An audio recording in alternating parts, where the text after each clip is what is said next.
Hello, welcome to Payroll Accounting.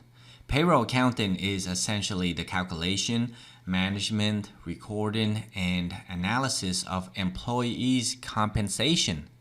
In addition, payroll accounting also includes reconciling for benefits and withholding taxes and deductions related to compensation. Chapter 1 is about processing a new hire. In this chapter, we review regulations and forms related to hiring a new employee. We will look at payroll records, including pay stub and employee earnings record. You may already know that the amount of pay from an employer is a lot less than what the employee earns. The reason is because withholdings of income tax, Social Security and Medicare taxes, retirement plan, union dues, insurance, and so forth. These are deducted from the paycheck and remitted to the respective organizations. You can see all of these information on your paycheck stub that accompanies the paycheck. The amount that an employee earns is called gross pay. But after all deductions are subtracted from gross pay, the take-home, the result is net pay, an amount that's less than gross pay. Throughout this course, refer back to this table in Chapter 1. It contains the different tax types, such as state income tax withholding, which we'll assume in this class to be 5%.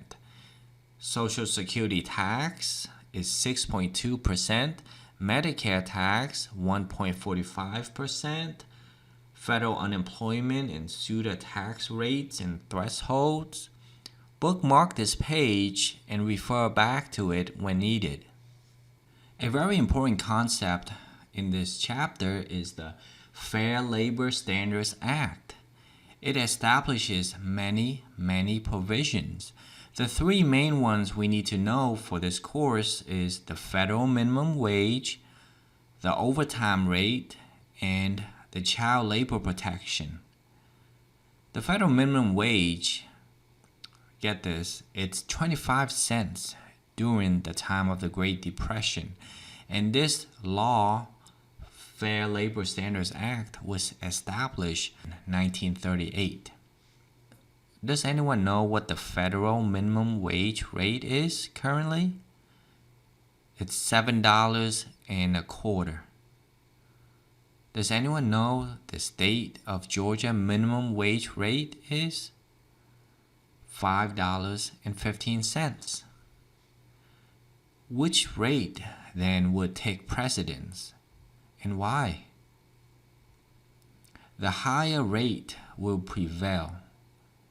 In this case, it's the federal minimum wage rate. There has been a lot of talks about raising this federal minimum wage rate. For now, it's $7.25. How do you feel about that? Would you like it increased? What would be the pros and the cons to increase the minimum wage rate? The pro would be it's too low to live on. So let's raise the living standards of the quote-unquote poor. Higher wage rate means more spending, so better for the economy, more payroll taxes paid to the government. On the other hand, there are downsides to having the raised minimum wage rate. Many businesses would then cannot afford to pay more, so they would reduce higher, or they may close their business. All of this results in high unemployment rate and will be worse off for the economy. High school students may find the raised minimum wage rate appealing and drop out of school. Some businesses may invest in automation to replace labor. So there are pros and cons to raising the minimum wage rate. That's something to think about. For your information, 29 states have minimum wages higher than the federal rate. These tend to be states that have more urban areas. A recent article in Forbes reported that an increase in the minimum wage has led to the closure of several Walmart stores. Individual states may pass their own minimum wage laws. Again, when state-established rates disagree with the federal rate, the larger one wins out. Exceptions to the federal minimum wage. This means that employers may not have to pay federal minimum wage to 5 categories of workers. First one, workers with disability. Those with disability may not be as productive as others and therefore may receive pay less than the minimum wage. However, it must commensurate with their productivity level. Full-time students working for specific employers. These employers are colleges, universities, agriculture, retail, or service stores.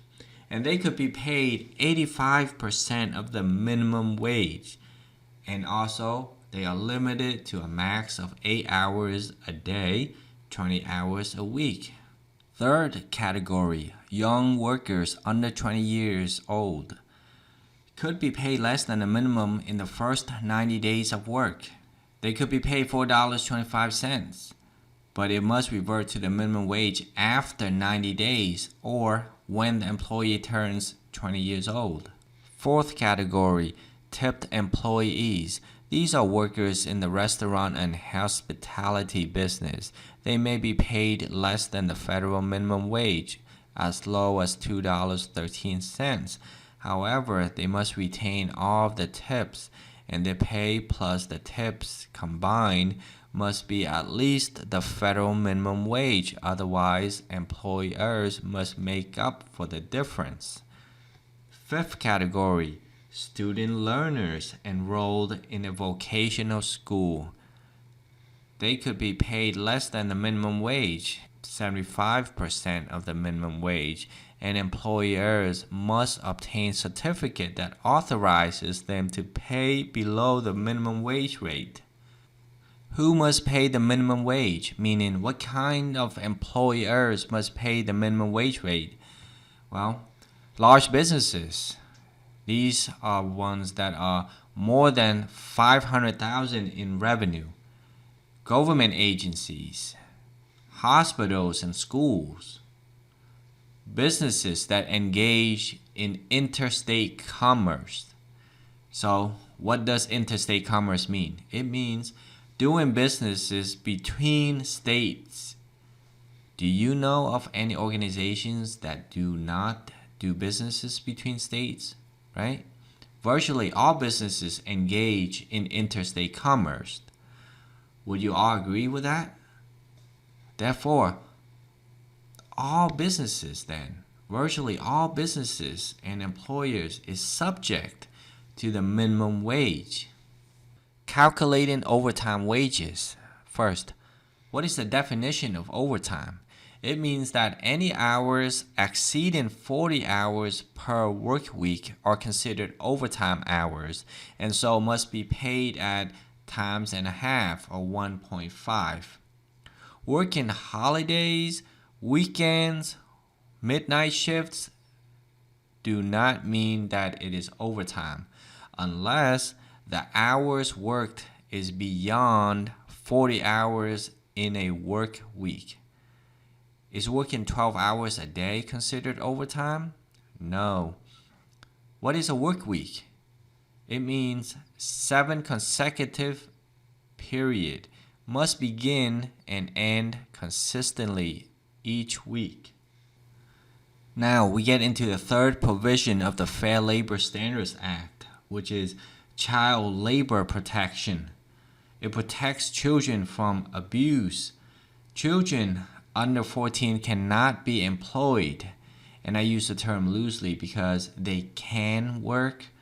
They can do some activities like acting, babysitting, farming, helping with parents' sole proprietorship. Again, it must be sole proprietorship, not a partnership or corporation. Children 14 and 15, they can be employed in retail jobs, teaching and tutoring jobs, errand or delivery jobs, limited extensively on the hours that they can work though. Children 16 and 17, they may work unlimited number of hours.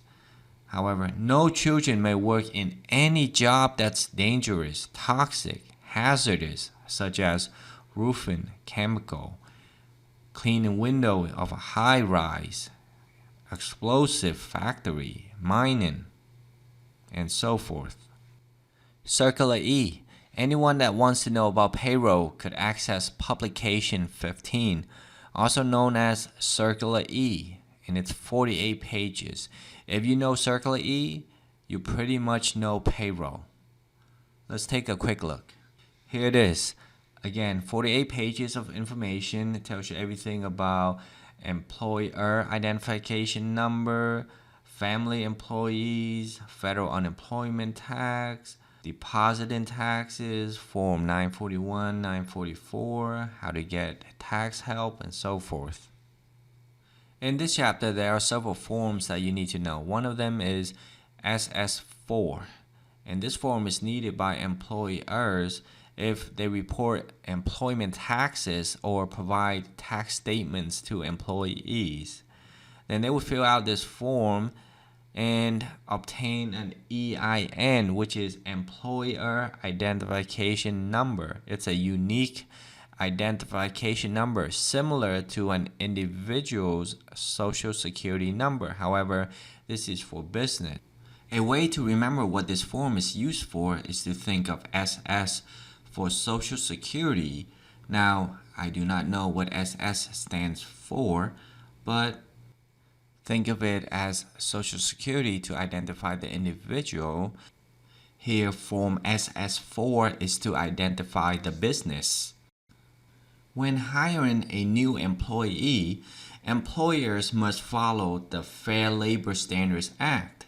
Now, the second law we learn is PRWORA for Personal Responsibility and Work Opportunity Reconciliation Act, 1996, during the Bill Clinton administration. This law mandates that businesses report new hire within 20 days. The question is, why? Because it helps support enforcement of child support. The PRWORA is actually a welfare reform to revamp the welfare system, and it indirectly impacts payroll process.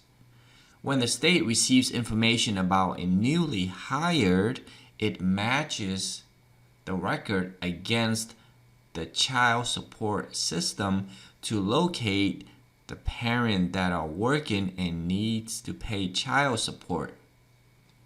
The previous slide, we talked about the Form SS4, which is to obtain employer identification number. SS5 is to obtain Social Security number of the individual. Another form called a W-4. Every employee must complete this form. It provides information necessary to calculate both the federal income tax withholding and the state income tax withholding. There is a revised form this year, and all new employees complete this 2020 version of the form. Previous old employees do not need to complete the new version unless he or she is changing the withholdings. You may be familiar with the previous version from 2019 and earlier.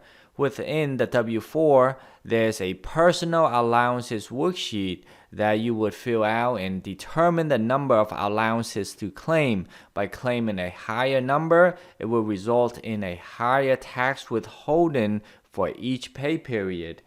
That's no longer the case. Now, on the form, there's enough information necessary to calculate the tax withholding. Another part of the hiring process is employment eligibility verification. This is Form I-9. Those of you that have worked, was hired, have to show your ID. Part of Form I-9 is a listing of acceptable documents that you must present to the employer. Those that are list A, shows both identity and employment authorization, for example, passport, then you're good. Otherwise, if you show those that are on list B, such as driver license, school ID, or voter's registration card, those establish your identity, but you need to show employment authorization as well, and that comes from list C, such as social security account number, birth certificate, or some type of employment authorization document.